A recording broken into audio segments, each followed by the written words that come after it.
Hello नमस्कार, मैं हूं आपके साथ में सुरेश प्रजापति और आज अपन अध्ययन करेंगे कक्षा 8 के 9 नंबर पाठ का, जिसका नाम है जंतुओं में जनन। जंतुओं में जनन कि जंतुओं में जनन क्या होता है और ये किस प्रकार से होता है, इसकी बात करेंगे। हम जानते हैं कि पृथ्वी पर दो प्रकार के घटक पाए जाते हैं, सजीव और निर्जीव। और इन घटकों की हम पहचान कैसे करेंगे कि कौन से पदार्थ या घटक सजीव हैं और कौन से निर्जीव हैं। तो थोड़ा बेसिक अपन सजीव और निर्जीव के बारे में जान लेते हैं कि निर्जीव और सजीव किसे कहेंगे, इसके बारे में जान लेते हैं।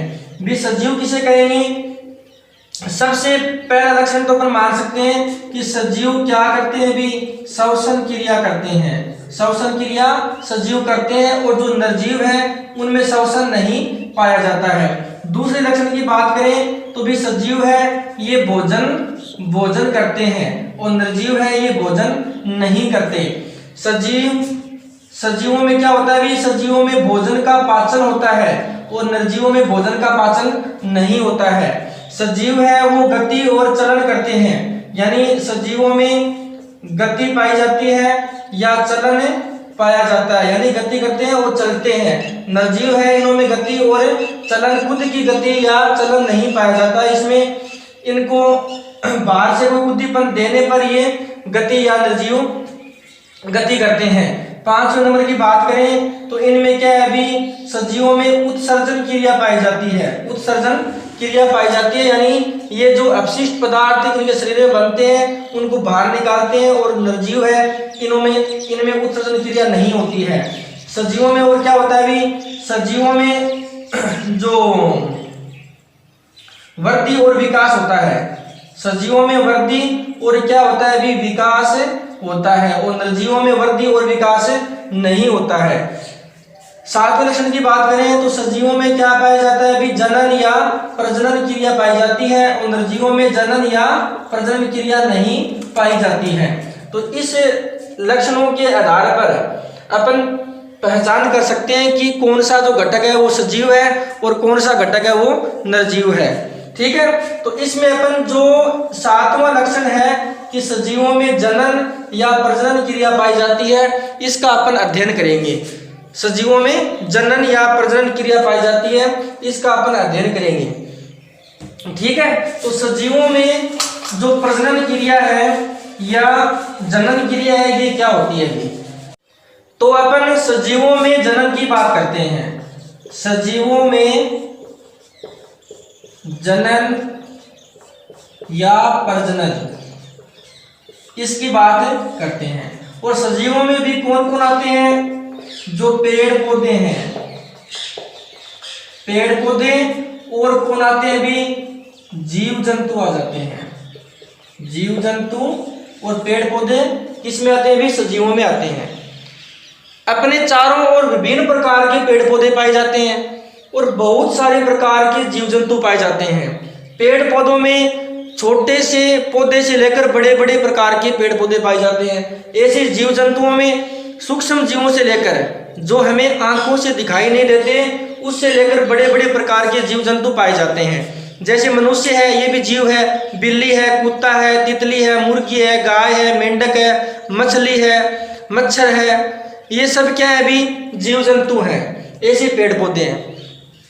अभी रोज बहुत सारे जीव जंतु मरते हैं और बहुत सारे पेड़ पौधे हैं वो सूखे की वजह से या फिर रोज अपन कटाई करते हैं उनकी वजह से पेड़ पौधे नष्ट होते ही हैं। तो भी जो पेड़ पौधे अपन काट भी रहे हैं और प्राकृतिक कारणों और मानवीय कारणों का नष्ट भी हो रहे हैं। इसी प्रकार जीव जंतु है ये भी रोज बहुत सारी संख्या में जीव जंतु मरते हैं। तो पृथ्वी पर पेड़ पौधे और जो जीव जंतु हैं वो लगातार कम हो रहे हैं कि भी नहीं हो रहे हैं। जीव जंतु हैं उनकी भी संख्या धीरे धीरे बढ़ रही है और पेड़ पौधे हैं इनकी भी संख्या जो लगातार है वो बनी है, क्योंकि नष्ट नहीं हो रहे ना। क्यों नहीं हो रहे भी, क्योंकि पेड़ पौधों और जो जीव जंतु हैं इनमें जनन और प्रजनन क्रिया पाई जाती है।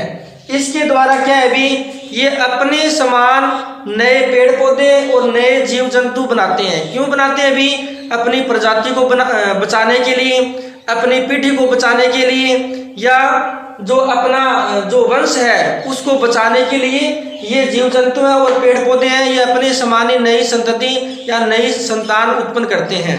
इस क्रिया को ही क्या बोलते हैं? भी जनन या प्रजनन बोलते हैं। तो परिभाषा की बात करें तो जनन या प्रजनन की परिभाषा क्या होगी कि सजीवों द्वारा अपनी पीढ़ी को बचाने के लिए या अपनी पीढ़ी की निरंतरता बनाए रखने के लिए अपने समान नए जीव उत्पन्न करते हैं। इस क्रिया को क्या बोलते हैं? भी जनन या प्रजनन बोलते हैं। जनन या प्रजनन बोलते हैं। अब ये जनन और प्रजनन है, ये भी कई प्रकार का होता है। पेड़ पौधों में जो प्रजनन है या जनन है, ये 3 प्रकार का पाया जाता है अभी, जिसमें पहला है लैंगिक जनन। कौन सा है? भी लैंगिक जनन। और दूसरा है अलैंगिक जनन, अलैंगिक जनन। और तीसरा प्रकार इसमें होता है कायिक जनन। कौन सा होता है? भी कायिक जनन। इसी प्रकार जीव जंतु हैं, इनमें भी केवल 2 प्रकार का जनन पाया जाता है, लैंगिक जनन और अलैंगिक जनन। लैंगिक जनन और अलैंगिक जनन। तो अपने कक्षा 8 में जीव जंतु है, जंतुओं में जनन कितने प्रकार का होता है इसके बारे में दिया हुआ है। अपन बेसिक बात कर लेते हैं। जो लैंगिक जनन है, पेड़ पौधों में हो चाहे जीव जंतुओं में हो, तो लैंगिक जनन है, इसमें क्या है? भी 2 लिंग भाग लेते हैं। अपने विज्ञान में लिंग 2 प्रकार के होते हैं, जो नर है और मादा है। और अपने हिंदी में अपने संस्कृत में पढ़ते हैं तो उसमें क्या होता है? भी स्त्रीलिंग होता है, पुल्लिंग होता है और नपुंसकलिंग होता है। लेकिन साइंस में क्या? भी विज्ञान में 2 प्रकार के लिंग होते हैं, मादा और नर। ठीक है, ये तो लैंगिक जनन में नर और मादा है वो दोनों भाग लेते हैं भी। और अलैंगिक है, इसमें नर और मादा भाग नहीं लेते हैं, दोनों में से एक है वो संतति उत्पन्न करता है। और कायिक जनन है, इसमें क्या होता है? भी जो पादपों के जो कायिक भाग हैं, जड़ है, पत्ती है, तना है, इनके द्वारा क्या है? भी नए पादपों का निर्माण होता है। इसी प्रकार जीव जंतु में बात करें अपन, तो जीव जंतुओं में लैंगिक जनन और अलैंगिक जनन पाया जाता है। लैंगिक जनन में क्या होगा? भी नर और मादा जो लिंग है दोनों भाग लेंगे। और अलैंगिक में क्या है? भी दोनों में से कोई एक है, नर है या मादा, वो दोनों में से एक भाग लेगा। ठीक है, तो अब अपन कक्षा 8 के सिलेबस के अनुसार जीव जंतुओं में जो लैंगिक जनन है, अलैंगिक जनन है, वो किस प्रकार से होता है इसकी बात अपन करते हैं। ठीक है, तो अपन बात करते हैं सबसे पहले लैंगिक जनन की बात करते हैं। अभी लैंगिक जनन की बात करते हैं। तो लैंगिक जनन में सबसे जो मुख्य बात है वो तो आपको ध्यान में रखनी है कि लैंगिक जनन में नर और क्या है? भी मादा दोनों भाग लेते हैं। नर व मादा दोनों की भागीदारी होती है। वो दोनों भागीदारी कैसे निभाते हैं? भी कि जो नर है ना, इसमें क्या होता है? भी नर जनन अंग होते हैं, नर जनन अंग होते हैं। और जो मादा है इसमें क्या होते हैं? भी मादा जनन अंग होते हैं। ठीक है, यानी जनन करने के लिए नर में तो क्या होता है? नर जनन अंग होता है। और मादा में क्या होता है? भी मादा जनन अंग होता है। अब नर जनन अंग को क्या कहते हैं? भी वर्षण कहते हैं। क्या बोलते हैं? भी वर्षण बोलते हैं। और जो मादा में मादा जनन अंग है उसको क्या बोलते हैं? भी अंडाशय बोलते हैं। क्या बोलते हैं? भी अंडाशय बोलते हैं। अब जो नर जनन अंग वर्षण है ये क्या काम आता है? और मादा जनन अंग में अंडाशय है वो क्या काम आता है? भी कि जनन करने के लिए युग्मनजों की आवश्यकता होती है। किसकी आवश्यकता होता है? भी युग्मनजों की आवश्यकता होती है। तो वर्षण में क्या बनते हैं? भी नर युग्मनज बनते हैं। क्या बनते हैं? नर युग्मनज बनते हैं। और जिन्हें हम क्या बोलते हैं? शुक्राणु बोलते हैं। क्या बोलते हैं? भी शुक्राणु बोलते हैं। और अंडाशय जो मादा जनन अंग है उसमें क्या बनेगा? भी मादा युग्मनज बनेगा। क्या बनेगा? भी मादा युग्मनज बनेगा। और इसे क्या बोलेंगे? भी इसे बोलेंगे अपन अंडाणु बोलेंगे। क्या बोलेंगे? अंडाणु बोलेंगे। ठीक है, अब जो नर जनन अंग में क्या बना है अभी, शुक्राणु युग्मक बना है, और मादा जनन अंग है इसमें क्या बना है अभी, अंडाणु युग्मक बना है। ठीक है, अब ये शुक्राणु और अंडाणु जो युग्मक है ये आपस में क्या करेंगे भी, आपस में मिलेंगे और ये क्या करेंगे भी, निषेचन करेंगे। क्या करेंगे, निषेचन करेंगे, और निषेचन करने से क्या बनेगा भी, भ्रूण बनेगा। क्या बनेगा, भ्रूण, और भ्रूण से क्या बनता है भी, शिशु बनता है। क्या बनता है, शिशु और बच्चा बनता है। तो सजीवों में इस प्रकार से क्या होता है भी, लैंगिक जनन होता है। तो अब इस जनन के आधार पर भी दो प्रकार के अपन जंतुओं या जीव जंतुओं की बात कर सकते हैं। इस जनन के आधार पर जंतु कौन कौन से होंगे भी, एक जंतु कौन सा होगा भी, जरायुज होगा। क्या होगा भी, जरायुज जंतु, और दूसरा होते हैं भी अंडज, अंडज जंतु होते हैं भी। ठीक है, जरायुज जंतु किसे कहेंगे, ऐसे जीव जंतु जो क्या है भी, सीधा क्या करते हैं भी, बच्चा उत्पन्न करते हैं, यानी शिशु या बच्चे को जन्म देते हैं ना, उसे क्या बोलते हैं भी, जरायुज जंतु कहते हैं। और ऐसे जीव जंतु जो अंडा देते हैं, और अंडे से क्या है भी, जो बच्चा उत्पन्न होता है। तो जो सीधा शिशु या बच्चे को जन्म देते हैं ना, जैसे अपने भेड़ है, बकरी है, गाय है, भैंस है, मनुष्य है, ये भी क्या है, जरायु जंतु है। और अंडज है ना, अंडज ऐसे जीव जंतु जो अंडा देते हैं उन्हें अंडज कहते हैं। जैसे अपन मुर्गी की बात करें, मुर्गी है, कबूतर है, चिड़िया है, ये सब क्या है भी, अंडज है। तो इस प्रकार से लैंगिक जनन की क्रिया होती है, और उसके आधार पर जरायुज और अंडज जंतु कहते हैं। अब अपन आगे बात करते हैं कि भी जो नर जनन अंग है और मादा जनन अंग है, इसकी बात करते हैं। तो अपन नर जनन अंग की बात करते हैं कि नर जनन अंग क्या होता है और इसमें कौन कौन सी संरचनाएं होती हैं। तो जो आपको ये दिख रहा है, ये नर जनन अंग की संरचना है, जिसमें क्या क्या होते हैं भी, इसमें एक जोड़ी तो क्या होते हैं भी, वर्षण होते हैं। एक जोड़ी यानी दो, एक जोड़ी क्या होती है भी, वर्षण होते हैं। ठीक है, और एक जोड़ी क्या होते हैं भी, एक जोड़ी वर्षण से निकलने वाली शुक्राणु नलिकाएं होती हैं। क्या होती है भी, शुक्राणु नलिकाएं होती हैं। ठीक है, और एक इसमें क्या होता है भी, शुक्राशय होता है। क्या होता है, शुक्राशय, और एक इसमें क्या होता है भी, शीर्षण होता है। ठीक है, तो एक जोड़ी वर्षण जो आपको दिख रहे हैं ना, ये एक जोड़ी मतलब दो वर्षण होते हैं, और इन वर्षणों में क्या होता है भी, शुक्राणुओं का निर्माण होता है। क्या होता है भी, शुक्राणुओं का निर्माण होता है, जो बहुत सूक्ष्म संरचना होती है, जो बिना सूक्ष्मदर्शी के हमें आंखों से दिखाई नहीं देते।